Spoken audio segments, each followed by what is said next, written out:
கோயம்புத்தூர் மாவட்டம் மலுமிச்சம்பட்டியில் அமைந்துள்ள தனியார் கல்லூரி மாணவர் அமுதன் கொலை சம்பந்தப்பட்ட விஷயத்தில் கடந்த 10/8/2026 அன்று கோயம்புத்தூர் மலுமிச்சம்பட்டியில் உள்ள தனியார் கல்லூரியில் 3ஆம் ஆண்டு பயின்று வரும் 19 வயதுடைய மாணவர் அமுதன் அதே கல்லூரியில் பயிலும் சக மாணவர்களால் தாக்கப்பட்டு உயிரிழந்த சம்பவம் தொடர்பாக காவல்துறையின் முதற்கட்ட விசாரணையில் 9/8/2026 அன்று இரவு 8 மணி அளவில் 2ஆம் ஆண்டு பயிலும் அமுதனின் நண்பர்களும் 4ஆம் ஆண்டு பயிலும் சில மாணவர்களுடன் இடையே ஏற்பட்ட தகராறு காரணமாக 4ஆம் ஆண்டு பயிலும் மாணவர்கள் 2ஆம் ஆண்டு பயிலும் மாணவர்கள் மீது முதலில் தாக்குதல் நடத்தியதாக தெரிய வருகிறது. இதனால் ஏற்பட்ட முன்விரோதம் காரணமாக 10/8/2026 அன்று அதிகாலை 1:30 மணி அளவில் அமுதனும் அவரது நண்பர்களும் ஏற்கனவே தகராறில் ஈடுபட்ட 4ஆம் ஆண்டு பயிலும் மாணவர்களை மலுமிச்சம்பட்டியில் தங்கியிருந்த அறைக்கு சென்று தாக்கியுள்ளனர். இதனைத் தொடர்ந்து ஒத்தைக்கால் மண்டபம் பூங்கா நகரில் உள்ள மற்றொரு அறைக்கு சென்று அதிகாலை 5 மணி அளவில் அங்கிருந்த மாணவர்களை தாக்கிவிட்டு கைபேசிகளை எடுத்துக்கொண்டு கார் மற்றும் இருசக்கர வாகனங்கள் தப்பிச் சென்றுள்ளனர். காயமடைந்த மாணவர்கள் தனியார் மருத்துவமனையில் சிகிச்சை பெற்றுள்ளனர். மாண்புமிகு பேரவைத் தலைவர் அவர்களே, மேற்கண்ட தாக்குதலுக்குள்ளான மாணவர்கள் அமுதனையும் அவரது நண்பர்களையும் 10/8/2026 அன்று காலை 8:30 மணி அளவில் வழிமறித்து தாக்கியுள்ளனர். இச்சம்பவத்தில் காயமடைந்த ஒருவர் அங்கிருந்து தப்பிச் சென்ற நிலையில் மேற்படி மாணவர்கள் அமுதனை தொடர்ந்து தாக்கிவிட்டு அவரை சுமார் 10:30 மணி அளவில் இருசக்கர வாகனத்தில் அழைத்து சென்று மலுமிச்சம்பட்டியில் உள்ள அமுதனின் நண்பரின் அறையில் விட்டு சென்றுள்ளனர். சுமார் மதியம் 3 மணி அளவில் அமுதன் மயக்க நிலையில் இருந்ததை கண்டு அவரை தனியார் மருத்துவமனையில் அனுமதிக்கப்பட்ட நிலையில் அவரை பரிசோதித்த மருத்துவர் அவர் ஏற்கனவே இறந்து விட்டதாகவும் தெரிவித்ததோடு காவல்துறைக்கு தகவல் தெரிவித்துள்ளார். அதனைத் தொடர்ந்து அன்றைய தினமே கோயம்புத்தூர் மாவட்டம் செட்டியபாளையம் காவல் நிலையத்தில் பல்வேறு சட்டப்பிரிவுகளின் கீழ் 2 வெவ்வேறு குற்றவியல் வழக்குகள் பதிவு செய்யப்பட்டுள்ளன.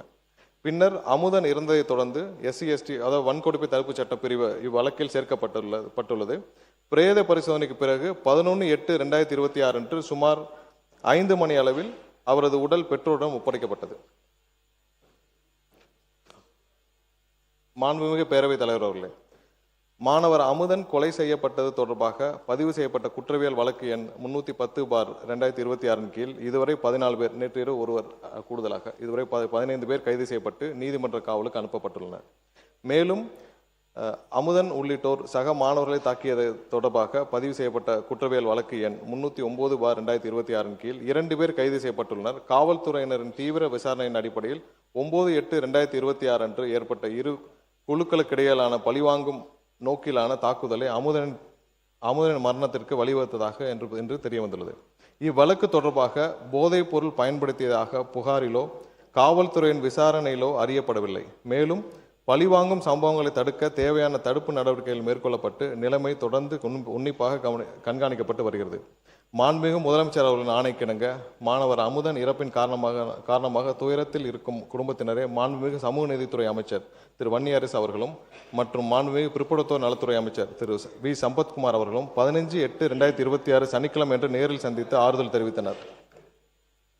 மேலும் வன்கொடுமை தடுப்பு சட்டத்தின் கீழ் பாதிக்கப்பட்ட குடும்பத்தினருக்கு முதற்கட்டமாக ரூபாய் 6 லட்சம் அவரது குடும்பத்தினருக்கு வழங்க ஆணையிடப்பட்டுள்ளது.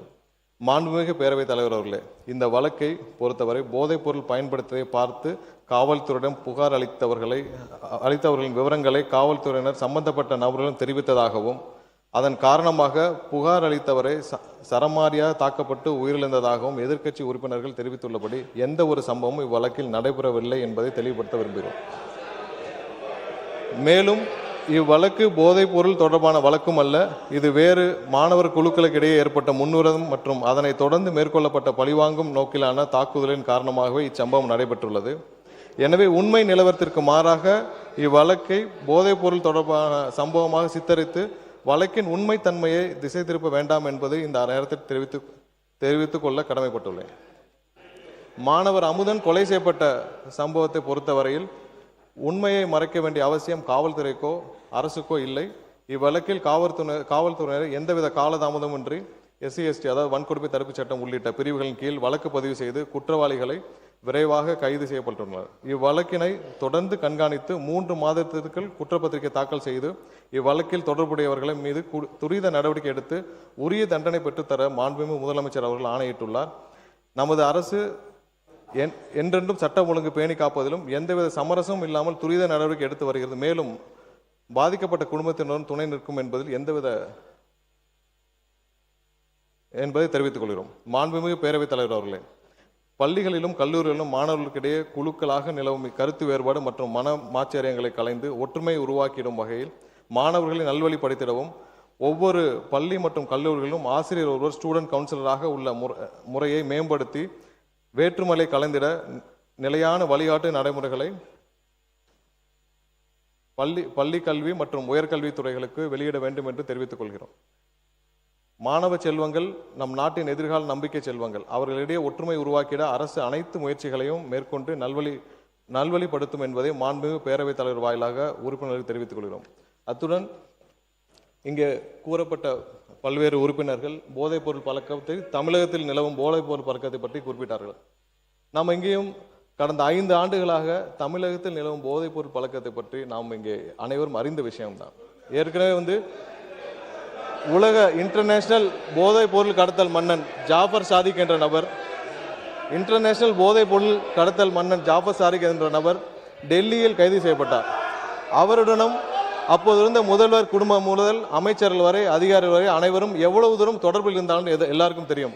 இதுவரை அந்த நபர் சம்பந்தப்பட்ட எந்த வழக்கும் தமிழ்நாட்டில் பதிவு செய்யவில்லை.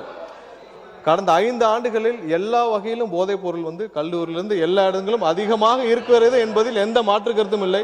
அதை தடுக்க மாண்புமிகு முதலமைச்சர் அவர்கள் அனைத்து வகையிலும் தேவையான சட்டப்பூர்வ நடவடிக்கைகளும் அனைத்தையும் எடுத்துக்கொண்டிருக்கிறார். நமது அரசின் கொள்கையும் போதைப் பொருள் அனைத்து வகையிலும் கட்டுப்படுத்த வேண்டும் என்பதுதான் முதலமைச்சருடைய முக்கிய கொள்கை. இந்த கடந்த ஆட்சியில் இந்த ஜாஃபர் சாதிக் போன்ற இன்டர்நேஷனல் போதை கடத்தல் மன்னன் எப்படி முதலமைச்சர் குடும்பம் முதல் அனைத்து அமைச்சர்கள் வரை தொடர்பில் இருந்தாரோ அது போன்ற எந்த ஒரு சம்பவமும் இதுமேல் நடக்காமல் தடுப்பதற்கான தேவையான அனைத்து நடவடிக்கைகளையும் முதலமைச்சர் கண்டிப்பாக எடுப்பார் என்பதை உறுதியாக சொல்லிக்கிறோம்.